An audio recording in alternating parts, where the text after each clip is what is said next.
Get You Some Radio. You're just basically communicating with the subconscious mind, which is where almost all of your decisions are made. You make it's between 10 and 7%, or 3 and 7% of the decisions that you make are made cognitively. The rest of the decisions that we make are made emotionally, regardless of what the context is. So the vast majority of the time, you're going to make an emotional decision. The persuasion and influence language allows you to talk to the part of the brain that's actually going to make the decision, rather than talking to the frontal lobes where we don't make decisions. But when we're taught to sell, we're taught sell the sizzle, not the steak. And then they teach you how to sell the steak. No. Your weekly dose of inspiration, perspiration, and just the right amount of bull defecation. The Get You Some Radio Show with your host, the Vice President of Making Shit Happen, Terry Lancaster. Greetings and salutations, everyone. Welcome back to the Get You Some Radio Show. I'm your host, Terry Lancaster, and welcome to the Get You Some studio. I'm pretty excited about today's guest. I've been wanting to have my buddy James on for a year, maybe even 2 years, but I waited until his book came out. He's got a book that came out just a couple of weeks ago. It's called The Mind Hacker's Guide to Selling: The Science of Easily, Ethically Influencing the Human Mind. James Springer is a body deception analyst, an NLP expert. He's an expert at detecting lies and examining body language, deception analysis. He's like a little mini CIA guy, but as far as I know, he's never been in the CIA, or at least if he has, he just can't talk about it. We're going to be back with James Springer to talk about the Mind Hacker's Guide to Selling right after this. Make more friends. Sell more cars. 97% of car shoppers say they would prefer to know their salesperson before they ever set foot in the dealership. People buy from people they know, like, and trust, and they refer their family and friends to people they know, like, and trust. Visit terrylancaster.org to learn how your sales staff can get more reviews, more referrals, and more repeat business by building better, stronger, more authentic relationships online and in real life. terrylancaster.org. James, so I guess you've never been in the CIA, but you couldn't tell me if you had, right? No, I couldn't tell you if I had. So I'll take that as a no. How you been, buddy?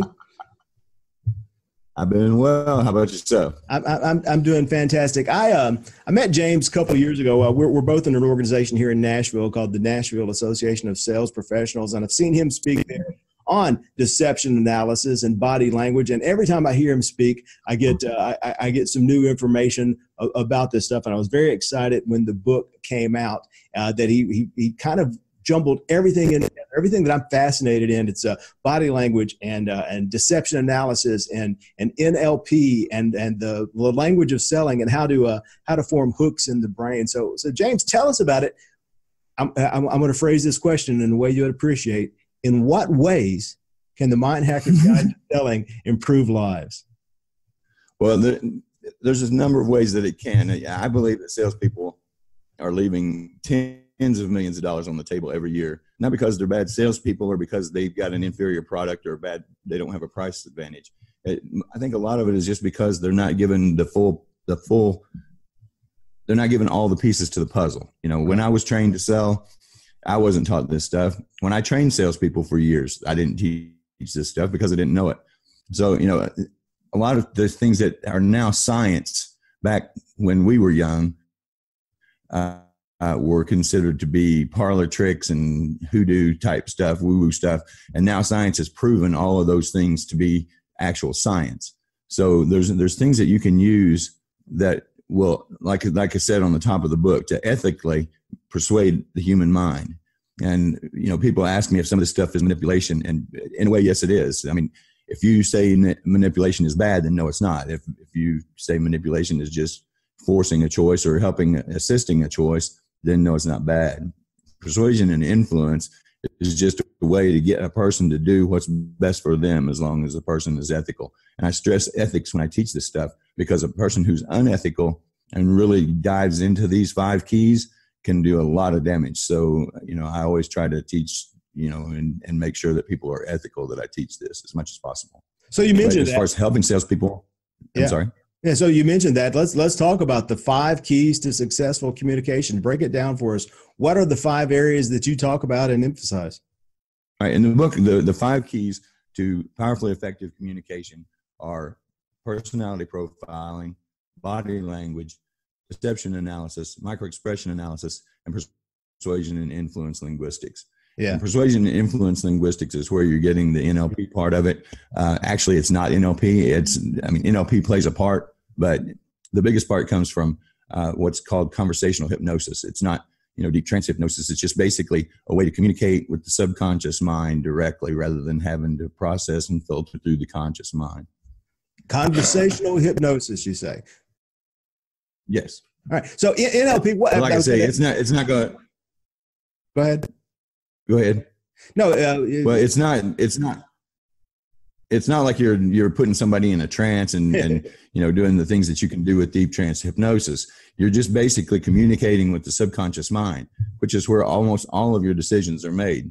You make it's between 10 and 7%, or 3 and 7% of the decisions that you make are made cognitively. The rest of the decisions that we make are made emotionally, regardless of what the context is.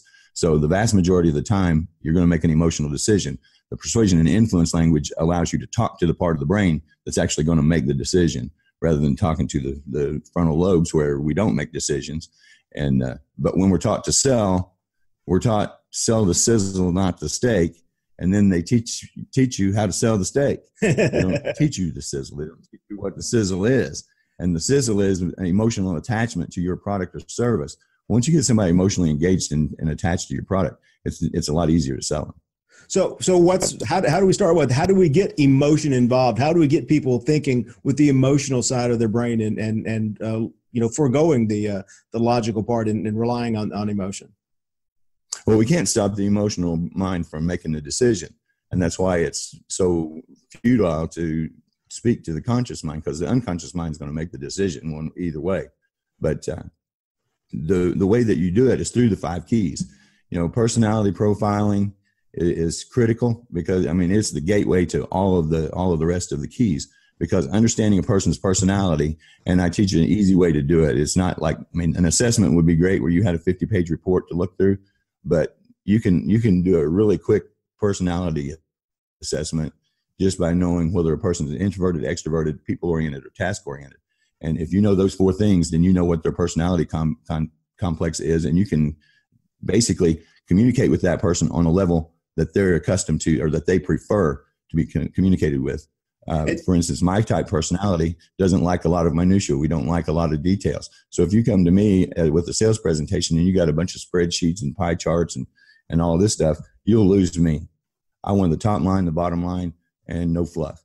And but if you talk to someone who is introverted, task oriented, they're going to want all kinds of spreadsheets and all kinds of data. They can't get enough data. So knowing that, then you can not say, well, my personality is this and yours is that, so we're going to have a conflict. When you know that, you have an advantage, because most other people don't know what it does. So you just change your personality to theirs. And once you do, then you can communicate with them at a level that they're used to communicating. You can help them process information the way they process information naturally. So it makes very quick rapport. With my clients, I'll go through all of this stuff, and eventually I will have them take an assessment, but I want them to get to know me first. And then when they take their assessment and they get their report, I ask them, once they understand, I ask them what personality, what temperament do I have? And they have 100% of the time told me I have the same temperament as they do.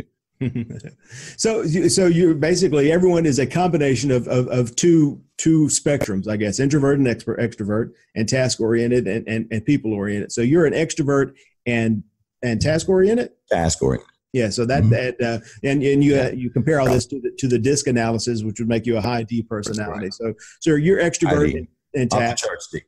Do what? Say again? Mm-hmm. I said I'm off the charts D. Off the charts D. I score like 97%. All right. So we've been talking here for 5-10 minutes, and we've met a couple times before. Who am I? Who are you? Yeah. Which one am I? Oh, what personality? Yeah. I haven't really spent a lot of time talking to you, but based on what I've seen, say you're extroverted, I'd say you're extrovert people. Extroverted people. High I. All right. All right. So, and what you're saying is, have you taken the assessment? I've not taken a DISC assessment. I've taken a couple of other. Of course, I know my Briggs Myers, and I've taken another one that I can't remember the name of right now. That was like a 60-page analysis that I did. So. There's dozens of them out there. Yeah. This was the one that the Miracle on Ice 1980s Olympic team had used to analyze their people, and I just can't even remember the name of the report right now for me. But in Briggs Myers, I'm INTJ. See, I'm ENTPA. Okay. Yeah. So I mean, and the way this helps salespeople is because if you know who you're dealing with, then you can kind of mirror them. And this was a sales tactic a sales manager taught me years and years and years ago, is to mirror what your salesperson is doing. If they're frantic and excited, then you'll be frantic and excited. If they're breathing slowly, then you breathe slowly. If you have seen people take it to the extent, if your customer has a slight Southern drawl, then if you actually develop a slight Southern drawl, and I've actually met salespeople who do that instinctively and unknowingly, they naturally mirror who they're talking to. Is that the kind of thing that you're talking about? Yeah, to some degree. I mean, you get into like the mirroring and matching of NLP. This is basically an internal mirror match. Yeah, you're mirroring what their personality is as much as you are their gesticulation and their body movement, their pace and pitch of their voice and all that. Right. If you can do both, then you're going to really get inside that person's head. Yeah. But people love it because people like to do business with people who are like them. Right. So the more like that person that you can become, the more likely you are to close. So we've got the 5 keys to successful communications, and but if you only had time to break down into one, if James could only pick one that you were going to study and that you were going to really master, where would you go? Where would you start? It would either be in language or microexpressions. Probably microexpressions. Microexpressions are the most powerful thing that I teach. Yeah. The analysis of microexpressions or actual our own use of microexpressions, because that was the thing I got from the book. That a lot of it was about analyzing what your customer is doing, but in a way you have to analyze what your customer is doing, and you have to be aware of what you're doing as well. Right. In body language, yes, for sure. Microexpressions you can't control. There's no way humanly possible to control a microexpression, and that's what makes them so valuable when you're working with a client or prospect, because everybody lies, and that's just a fact. So between deception analysis and microexpression is a big key in deception analysis, and it's very, very accurate. If you hand somebody a proposal and they look at it and they flash a fear expression, and it happens in less than half a second, it can happen in a fifth of a second. But if you can see that fear flash on their face, then you know that you've got a problem and you've got to address it, even if they never voice an opinion, because the objection may come up, well, I need to talk to my wife, but they're afraid of something. Are they afraid of their wife? Or are they afraid of the price? Or what is it that they're afraid of? But by knowing that, you can move your presentation around so that you can back into that problem and address it before the objection is voiced. And so that's the real power of being able to read the microexpressions and deception analysis, is that it's not about finding a lie. It's about getting to the truth. So if you can see someone, like if you make an offer and a person flashes contempt, you got a different situation altogether than if they flashed fear or happiness. If you see somebody flash happiness, you don't want to negotiate your price anymore because they're happy with the price as it is. They may say they want you to lower the price, but you already know based on the microexpression when they saw the numbers that you're good. They're going to buy at that price. So what would be an example of a micro expression?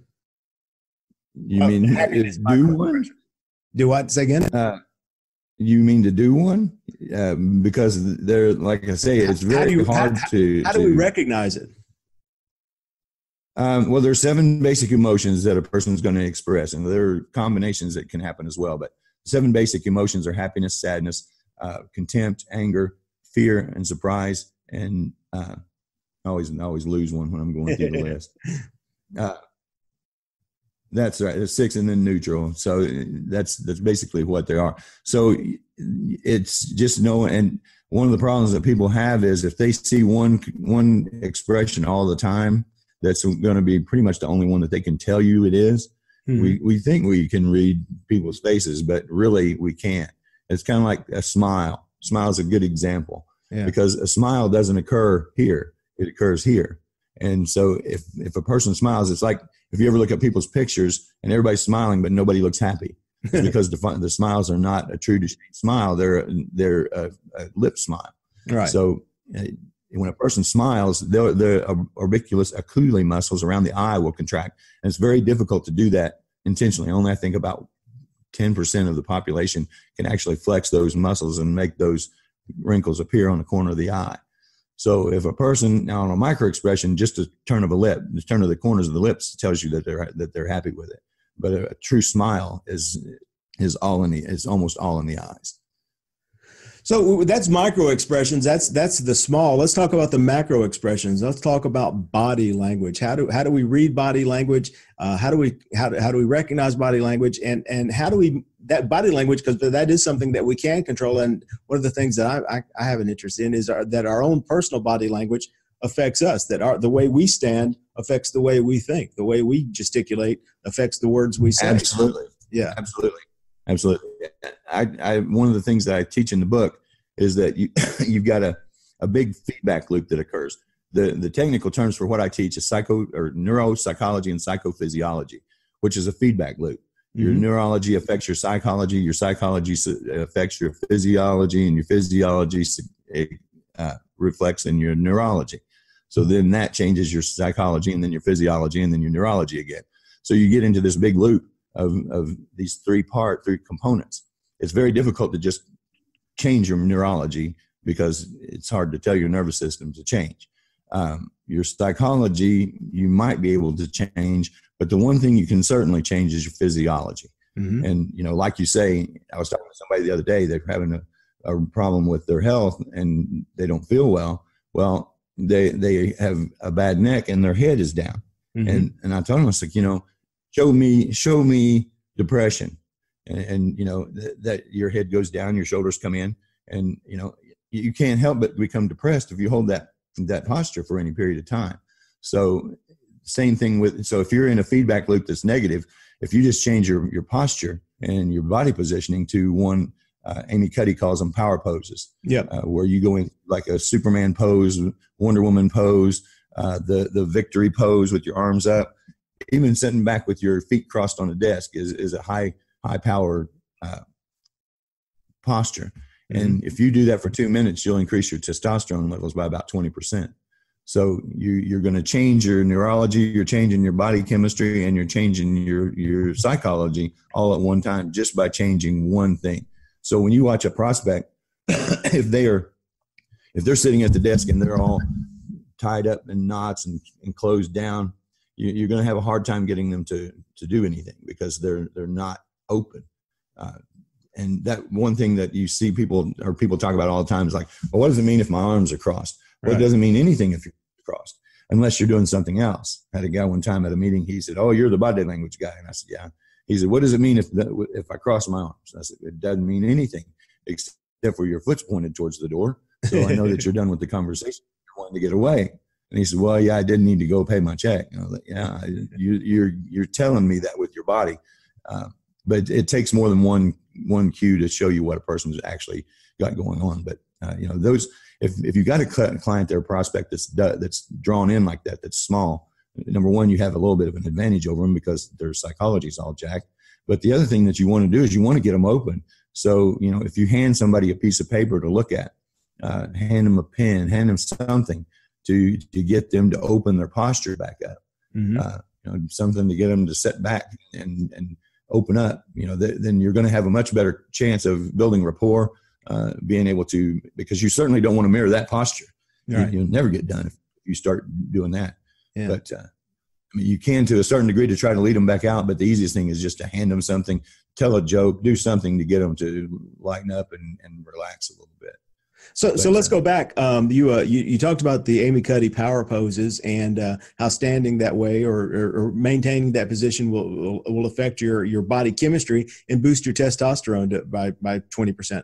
And I've actually mentioned that in speeches that I've done, and I've had a couple of women be like, oh, well, I don't want that. Tell us why boosting testosterone by 20% is a good thing, whether you're a man or a woman. Well, when you boost your testosterone like that, you increase. She did some studies by, not just to see if it did it, but to see what happened. One good side effect is your cortisol drops by the same amount. So right. The cortisol is your stress hormone and causes you to put on weight. So there you go, ladies. You if you're worried about getting testosterone, you're also dropping your cortisol. But they did other experiments, like they did a bungee jump, I think, and they took them gambling, and they had two control groups, one that had the power poses, one that did the smaller poses, the drawn up poses and the insecure poses. The people who did the power poses were much more willing to gamble higher dollar amounts than the people who had not. The ones who had done the power poses were more willing to jump on the bungee jump than the ones who had not. It was a very, very conclusive study that it makes a big difference. Yeah. So a couple more questions, and then we'll get to the action step that I promised you here. But I have a lot of people who listen to the program, watch the program, who come from the automotive industry. That's my background. So a lot of them are salespeople, and in the automotive business, we have what we call a 5-minute sale, because a lot of times we have people walking in the door, and we've got 5 minutes to make them our best friend and turn them into a buyer before they get back on the internet and find a new price and they're out the door. So a lot of my people are going to be looking for the quickest way, the fastest way to put any of this stuff, the 5 pillars that you've talked about. What's the quickest way to use this to get into sync with a customer, to get on the same page with the customer, to establish an immediate rapport? Well, I think the biggest thing, at least for me, has been, and I actually sold cars one time. I've sold just about everything. Yeah. But sales is sales. It's the psychology and the process of selling is the same. Now, where our approach may be different, and we may have to say different things because of the product or service that we have. But the biggest thing to me that I've always had the most success with is to open up with anything but what I do. Mm-hmm. Is to build a rapport or relationship with them where they are, not with, have you decided what you want, or is there anything that I can show you today? But basically open up with personal conversation and get that person comfortable with you, the person, rather than you, the car salesman. And, there are some industries that have reputations that make it very difficult to break through. And, right. If you can be that different person who shows interest in the person that you're talking to on a personal level, rather than just, here comes a commission. And I don't think most salespeople think that here comes a commission thing. Right. The prospects think that. Yeah. But it's very true. A true pro is not thinking about just the commission on the sale. They're thinking about making their customer happy. And if you can get across to the prospect very quickly that you're interested in their happiness, not in your commission, it goes a long ways towards moving your prospect to where you want them to be.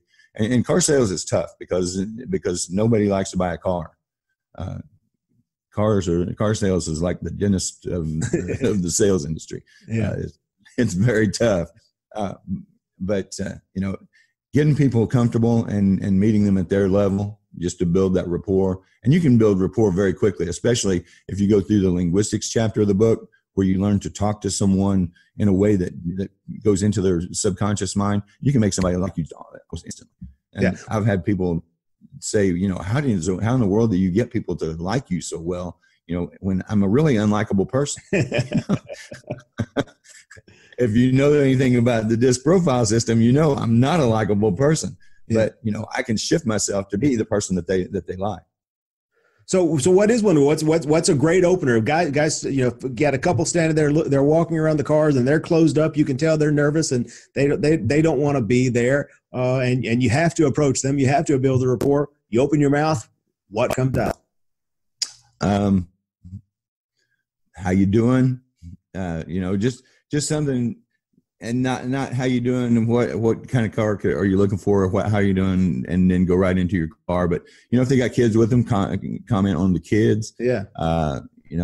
If they're a young couple, they're just, I always just read what I see. I don't know what to say as a generic. It's just, I read what I see, and then I comment based on that. And I mean, you can go in with the vehicle. If they're standing there looking at the car and they're showing all kinds of fear and in trepidation because they're standing there looking at a sticker price, they may not have bought a car for 5 years, or they may have never bought a new car. And you can walk up there and say, wow, they are expensive, aren't they? At least you think they are. Yeah. And, but they're not, it's not as bad as you might think. And, just basically set them at ease, interrupt the pattern that they're thinking of. Because when they go on the lot, they're in a thought loop, and they're going through this in their head. And it's either I'm not going to buy today loop, or it's I have no idea what I'm doing loop. Prices are going to be way higher than I can afford loop. There's some loop that they're running that is counterproductive to what you're there for. Mm-hmm. And it just depends on the person. If you're talking to me, it would be different than it would be if you were talking to my wife, because their personality is so different. And you and I have both been at this a while, and things have changed pretty dramatically over the last few years in the way human beings communicate, and the way things are sold, and the way people gather information about the sales process. And a lot of it is now happening electronically. They're grabbing everything off their phone. They've all been to websites. They've got apps that are telling them where to go and how to shop and what to do and how to get the best price and which one is the best thing. And actually, a lot of the communications with salespeople is being conducted electronically, either through email or through text or through chat. So how can we implement some of these 5 keys to successful communications when we're doing electronic communications? The linguistics works both ways. Right. The linguistics work on both electronic, on text, on voicemail, on the phone. It works the same. I mean, there's a little tweaks that you got to put in if you're doing written. Like the adverb adjective precepts, the presuppositions, where you put the adverbs and adjectives in front of the verb or the noun. We are really lazy about putting the adverbs and adjectives behind the noun or verb instead of in front of them. Yeah. And, you can stack that up and put 2 or 3 adverbs or adjectives in front of the verb or noun when you're speaking. But when you're writing, you can't do that because it gets weird when you're reading 3 adverbs or adjectives back to back to back. Right. So you put like one in the front, one in the back. And the reason for that pattern is because when you tell someone, like I say, you can easily afford this car, that changes. That's different than say you can afford this car very easily. And so if I say it, you can afford this car very easily, they're going to challenge, you can afford this car. Mm-hmm. And say, and the very easily doesn't mean anything. But if I say you can very easily afford this car, they're going to challenge the easily, not that you can afford the car. So, and it's just that simple, the way that the mind works.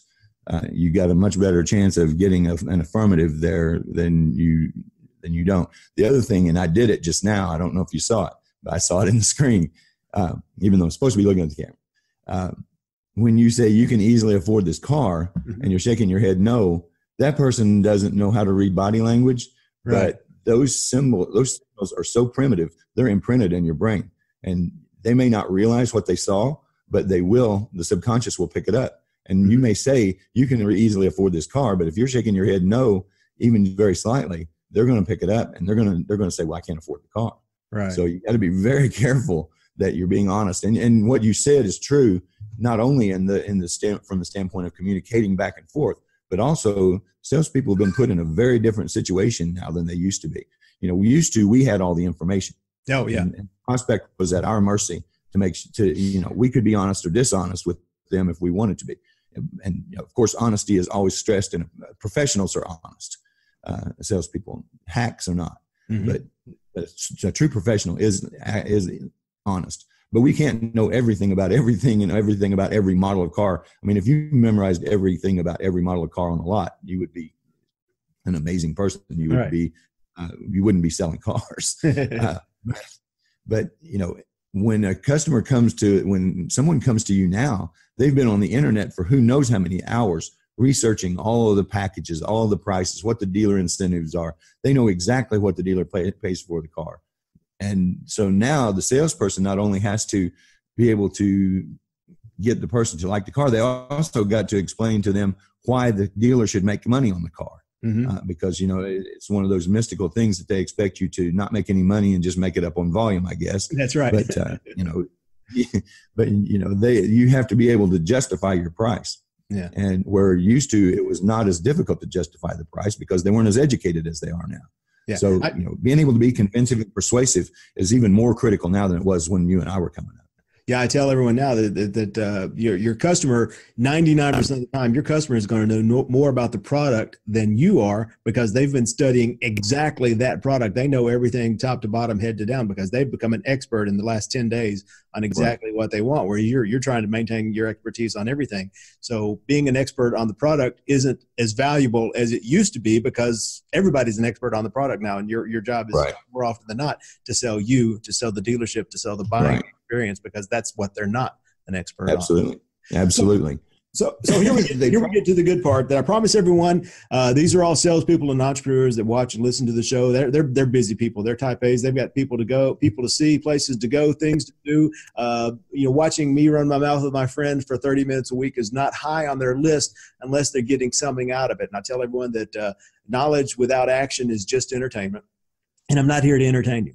I'm here to give you knowledge that you can put to use to make your life better, to create health, happiness, and prosperity in your life. And I ask every guest for one action step, one thing that people watching and listening to the show today can do immediately, can do today, can do right freaking now to put what we've talked about into action in their life to create health, happiness, and prosperity. So James, give us an action step that we can get started on today. Well, the one thing, and we kind of touched on it, that probably will do more good than anything else is whatever you're doing right now, break the pattern. Unless you're like, if you're in car sales and you've sold 3 cars this morning, don't break the pattern. But if you're having a normal day, break the pattern. You're in a loop, and as long as you stay in that loop, you're going to continue to get the results you've gotten, you know, from in the past. So, you know, a lot of people, and we're all this way. You get up in the morning and you start into that loop.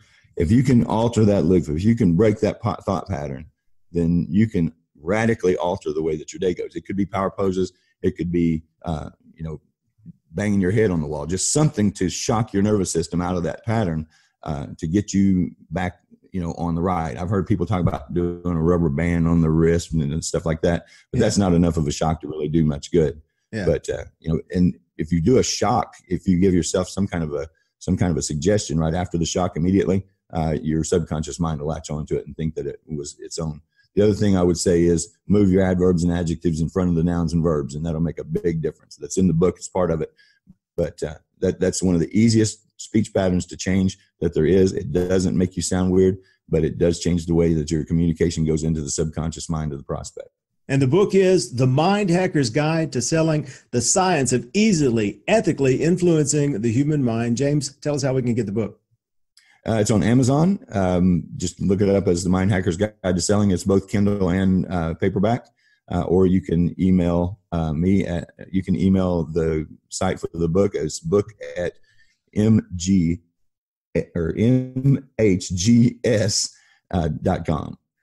mhgsbook.com. Sorry. mhgsbook.com. The Mind Hacker's Guide to Selling by James Springer. James, anything you want to leave us with? One last word of advice. Be a student of people. Be a student of pay attention. People don't pay attention. We just go through life floating around. Really watch people and how they interact, and you'll learn a lot about what's going on in people's heads. Get You Some Radio. You've been listening to the Get You Some Radio Show. Subscribe today at terrylancaster.tv to hear more episodes, win valuable cash and prizes, and get free training to help you create an army of buyers who know, like, and trust you before they've ever even met you. It's a big, wide world, boys and girls.